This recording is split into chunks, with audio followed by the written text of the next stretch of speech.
Hello, you wonderful people, and welcome to another episode of Super-Fanta-Fi. This being a show where I talk about TV shows of the supernatural, fantasy, and/or science fictional genre. For today's episode, I'm going to talk about the latest episode of NOS4A2. A lot of really interesting things went down in this episode, so let's break it down. Well, first and foremost, it's interesting because now, last episode was kind of, all about, well, not because it bounced back and forth between Charlie and, what happened with Vic and Maggie and the Hourglass Man. What ended up being interesting is that this entire episode was about Charlie and Bing, because Bing was kind of like, oh, like he's like, I've done all this stuff, like I've helped, Mr. Mank save all your children, because he's pleading to God, being like, give me a sign, and then a bird poops on him, very rightfully so.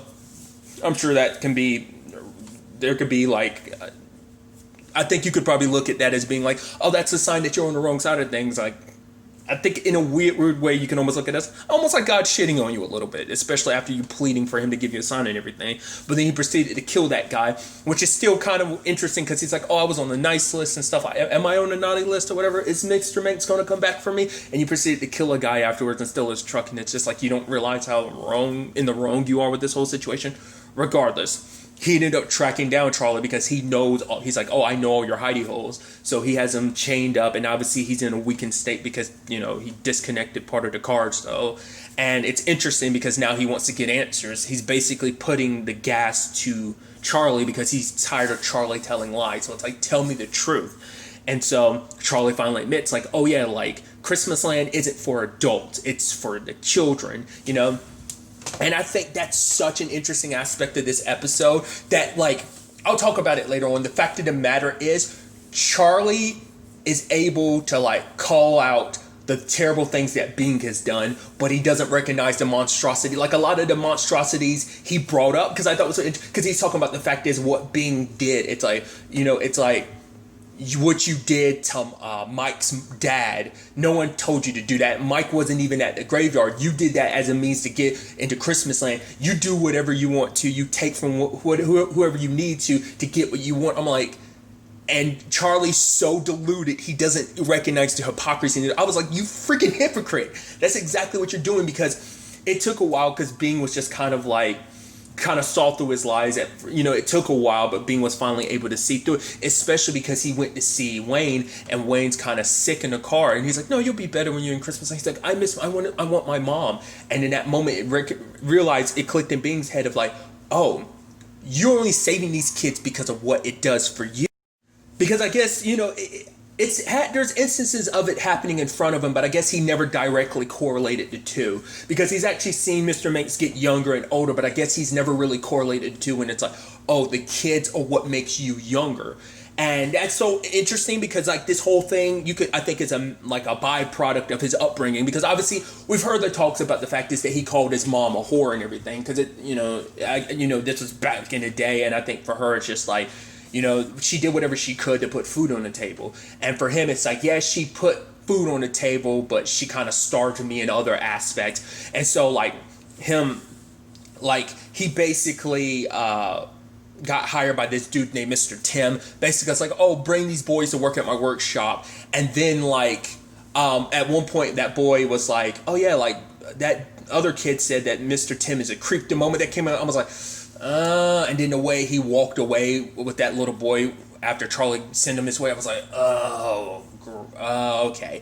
And then we kind of, Charlie kind of got all that he wanted, because I guess it's like the Christmas he was robbed of, because it's like, oh, I have this whore of a mother, blah, blah, blah, blah. Mr. Tim gives me money and stuff like that. And then Mr. Tim, like, raped him. And it's like, now you sadly get, like, that's the complicated thing in that sense, that it's like you feel bad for Charlie because what happened to him, but it makes so much sense why he is the way he is, why he's kind of stuck perpetually, basically as a child himself, because he's holding on to Christmas, because he's like, that childlike wonderment was basically stolen from him at a young age, because of, Mr. Tim, as well as in his mind, his mom took it away from him as well. So it's like, the fact of the matter is, he had something taken from him as a child, and what does he do? He takes in these children, and he takes from them to kind of make himself feel better. So it's like, it's that sad, perpetuation of a predator, like someone who's been assaulted by a predator is likely, from a psychological standpoint, is likely to kind of repeat that cycle, sadly.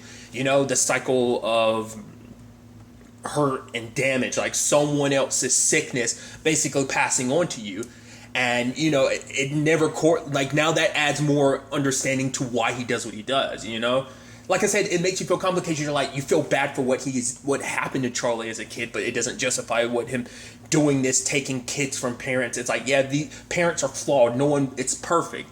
But for him to kind of lash out like that, because it's interesting, because at the same time, because Charlie's in such a weakened state, it's affecting Christmas Land, and she goes to see her mom. She doesn't realize it's her mom at the time, but it's like the lady's like, basically, once again, Christmas Land is his inscape. And your inscape is a reflection of your mind. And so for him, like that house is representative of, like, that's what I was wondering about. Like, is that really her mom technically? It's like any like recess of like the deepest, darkest stuff he likes to push to the side. That's what that house represents. It's supposed to be all his fears. And the person that was reaching, because at one point, Millie was near a door, someone's rattling it, and then like Cassie pushed the hand back in and closed the door. I was wondering, I was like, is that supposed to be his dad or something? It's like, no, Mr. Tim, the guy he thought of as a dad. And it's like, okay, like in retrospect, I now think that was Mr. Tim's arm. Probably if you go back and listen, you might be able to tell it was him or not. But she's like, this is the place that his fears lie. Because basically ever since he died, Christmas Land has been not right, because his mind has become unstable because of dying, and Christmas Land has suffered ramifications. So it's a situation of her trying to basically get Millie to realize, she's like, I'm going to show you his deepest fear. And Millie meets herself before she came to Christmas Land. And they're actually playing together and stuff. And then it's like, oh, Millie, like, oh yeah, let's play this doll and this doll, like, being, she's basically adulthood type of stuff of like, oh yeah, look at them, romance, going on a date, kissing and stuff like that. And for Christmas Land Millie, she's like, ew, gross. But then like pre Christmas Land Millie is all about like, she wants to grow up, and it's like, right. So Cassie ends up talking about it. It's because like pre-Christmas Millie had so many dreams of wanting, so much for her life. She wanted to be an explorer. She wanted to have a family of her own. She wanted to be a mom and everything. And like, a lot of that was taken from her by her dad. And once again, it's like he's trying to hold on to everyone else's childlike innocence because his was taken from him. That's why he holds so dearly to his and to everyone else's. Because Cassie's basically like, he doesn't want you to grow up because because the way you are in Christmas Land, you're stuck perpetually wanting fun. You don't want to grow up, because if you grow up, you'll become a woman. And she's like, Charlie has a way of making everything that, all the terrible stuff that he does, all the hurting, all the killing, all that, he always has a way of switching it around to make it seem like it's the woman's fault. You could say that's exactly what happened with, him and Cassie. Like, Charlie took all, this stuff, because Cassie's trying to look out for the best interests of her and her daughter. It's like our family, because Charlie's kind of putting his own interests first, which is, you can make that argument. And it's just like him pushing all, like, maybe his own faults and blaming them all on Cassie. Like, oh, you didn't believe me. And he's like, what are you talking about? I wouldn't have been here if I didn't believe in you, but you have to kind of change things, so once again, it's like he has a very, like, he definitely has a very warped sense of who a woman is and what a woman's supposed to be. It's just kind of like, once again, remember Vic was with Craig, so it's like, oh, you're a whore. It's like, because she slept with a dude she was in love with? Like, what do you, like, he has a very messed up notion of, like, how things are supposed to be, I guess, because, once again, in his preconceived mind, it's like, oh, like, I mean, and that's, like, every woman he sees as his mother, and he thought he saw something different, but it's like, no, she's a liar, she's a whore like everyone else. It's like, Jesus. Now, like the psychopathy of it all just kind of comes together. Psychopathy might not be the right word. I mean, psychology, whatever the case may be. Like, it all kind of makes sense why his brain works the way it does, why he views everything in the very skewed motion of why he does. I mean, in retrospect, it makes sense, because, like, everyone that ends up dying a lot of times is the women, the mothers, because he blames them the most, because that's who the kids want the most. They're like, I want my mom, especially because in some of those cases, because there was Vic's friend from last season, her dad wasn't around at the time, but only her mom ended up dying. Granted, that was but still that kind of flows into like the whole Charlie situation. Hell, he even killed his own mom because he blamed her because she didn't protect him. Because, like, because after Mr. Tim did what he did, Charlie ended up killing him. His mom came down like, okay, we'll clean up. The boss will know what to do. She's like, wait, what do you mean? Wait, you knew? He's like, everyone knew. He's like, wait, everyone knew about Mr. Tim? And she's like, you knew too? All the boys you were sending to him? He's like, no. And basically blames her. It's like, you put me in this position, you being promiscuous like that, you knew that I would try to make money. So basically saying you threw me to Mr. Tim because you knew I would have to make money to protect our family or whatever. And it's like, once again, it's like, to be fair, he was a little kid, and I'm sure for his mind is, I think, it's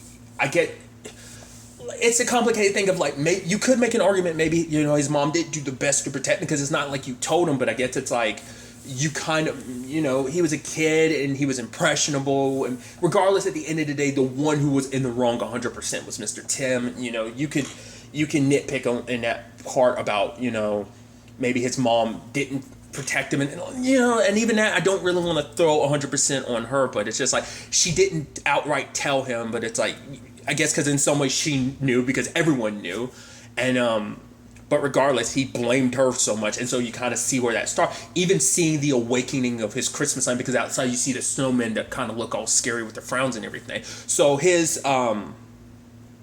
inscape, him as a strong creative, already activated at such a young age. That was probably just a one-off instance. And I think because of that, that's where like Christmas Inn was really born. He just didn't find it until he was an adult, So like I said, I think much like Bing, he's kind of stuck as being a child too, whether he realizes it or not. But because he tried to tell Bing that him and Bing were the same, that they are special children in the sense that they weren't saved. So we got to save all these kids so that we can never be saved, but they can be at the very least. But in the grand scheme of things, Bing still didn't kind of, like I said, after everything with Wayne, Bing didn't believe him anymore. And, at the end of the day, Bing was able to finally say, like, because, once again, Charlie called him a monster and stuff like that. Like, if I deserve to die, you deserve much, much worse. And Bing is like, you're right. I am a monster. We both are for all that we've done. Because, it's not just the most recent things Bing's done. Like, obviously, what he did, he killed his dad. Because that was another angle to it, too. Because they both, like, we had mothers that didn't protect us from, like, the father figures in our lives. Bing's mom didn't protect him from his dad, and Charlie's mom didn't protect him from Mr. Tim. And it's like I said, there's fault in that, sure, but it's just like, but being able to recognize that they are monsters. At the same time, Craig is trying to talk to Wayne and trying to get him to remember. It's like, tell me about your mom. He's like, she hung up on me. It's like, no, she didn't hang up on you. Remember, your phone died. The car, it's lying to you. It's trying to make you think in a certain way. So he's like, he's trying to remember stuff about her. And so Craig, it's like, her favorite movie is Jaws, and it's like, and then Wayne says, like, she's bad at basketball, but I let her win sometimes. And it's like, so tell me about your dad. And he talks about Lou. And then Craig's like, that's good. You can see the sad look on his face. It's like, oh, you probably... Because I'm sure it's not the easiest thing for her to talk about. Because obviously, like, he knows a little bit about Craig, so she's probably talked about him a little bit. But I'm sure it's not the easiest thing for Vic to kind of talk about him. I'm sure that's like a hard spot for her in her heart. But the more time he's spending inside of the Wraith, the more Wayne is changing to the point more of his teeth are falling out. But Bing comes back because he's planning on like, I need to get rid of both the monsters. So he frees Wayne and he's like, go tell the police your mom is Vic McQueen. He's like, tell her I'm sorry, and I'm gonna fix everything, And you could tell, like, it seemed like the spell was breaking a little bit because Wayne was like, her favorite movie is Jaws, and he was like, okay, good. And so he's turning on the thing to smash the car. So he's putting himself in there as well as, Charlie. And he was planning on both of them dying. But Wayne let Charlie out because, he's still under the spell of everything. Because enough time has passed that it ended up warping his mind enough for him to free Charlie. And, you had Craig being like, no, run. But he got back in the car and the car locked. And he's like, I'm sorry, I made a mistake. And it's just like, damn.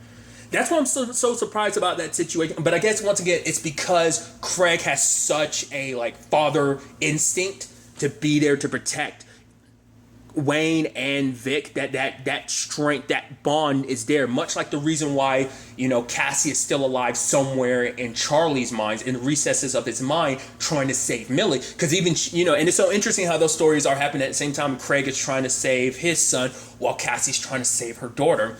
Because she's telling Millie, it's like, your dad's never going to let you leave. Because what's the number one, like, it's like, yeah, dad's number one rule is we can't leave. It's like, exactly. Because yes, being an adult, it's like you're able to do whatever you want to, but Millie's like, Millie from Christmas Line, I'm able to do whatever I want to, but it's like, yeah, but you're not free because you're stuck doing what, your dad tells you to do. You can have fun and everything, but you're not allowed to grow up and be who you want to be. You're stuck being the little girl, forever being that little girl he wants you as, because if you grow up, he's going to blame you like he blamed your mom and just be like, oh, you're just another woman abandoning me, like, And so I thought that was interesting, like those parallels. So she's like, call your dad and ask him if you can leave. If he won't let you, you need to get out, because if Christmas Lands dies, you die because you're here in there. And obviously Charlie was even trying to tell Bing that, like, if you kill me, all the children are going to die, which wasn't a lie, but obviously Bing doesn't want to believe him because it's like you tell lie after lie after lie. But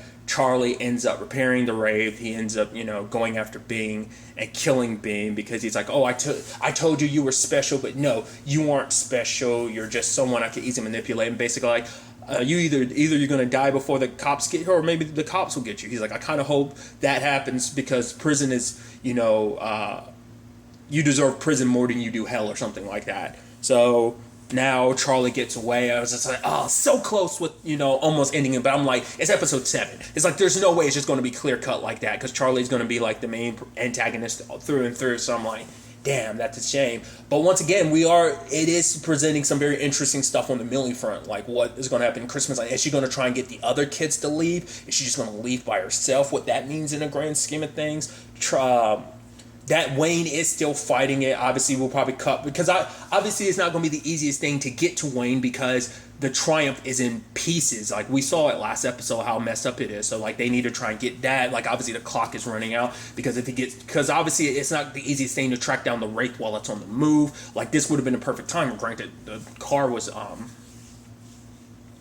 messed up. So I mean, the bike was messed up. So a lot of interesting things. I'm curious. I don't think Bing's probably dead. The police will probably get there, find him, and probably will arrest him. And he'll probably try to apologize, but it won't make up for all the monstrous stuff that he did. He tried to do the right thing, but that's the thing too. It's like, after you've done so much evil, like, does doing the right thing matter in the end? Maybe not. I don't know. So that's just something he's going to have to potentially live with if he survives. Maybe he doesn't. Maybe he ends up dying. Whatever the case may be. Once again, being like, at the end of the day, Charlie's still not being able to recognize the monster he is. Like, once again, no one's the villain of their story. Everyone's the hero of their story. And his story, like, oh, I'm the hero. I'm saving these children, these terrible, terrible parents, in particular, these terrible, terrible mothers. So that's that whole thing. Because even you can admit, yes, Vic has her issues, but like any person, everyone has their flaws and their issues. And truth be told, is Charlie's the reason why a lot of like Vic's issues are the way they are. If she wasn't haunted by everything related to Charlie, like, she wouldn't be in a bit. I mean, granted, she kind of has the complicated parent situation she did, but even they've kind of gone through the process of fixing themselves. So it's like not like anyone's beyond, being able to kind of fix a lot of the issues that they have, that they can't be a better person or better parent in certain regards, but, I'm not trying to, it's just an interesting thing when you just kind of look at everything, as a whole. But regardless, I am very, very interested to see ultimately where all of this ends up taking us going forward into the next episode. But really, that's all I'm going to talk about. Until the next time we meet, be happy, be safe, live life to the fullest, and enjoy it. Good day and goodbye.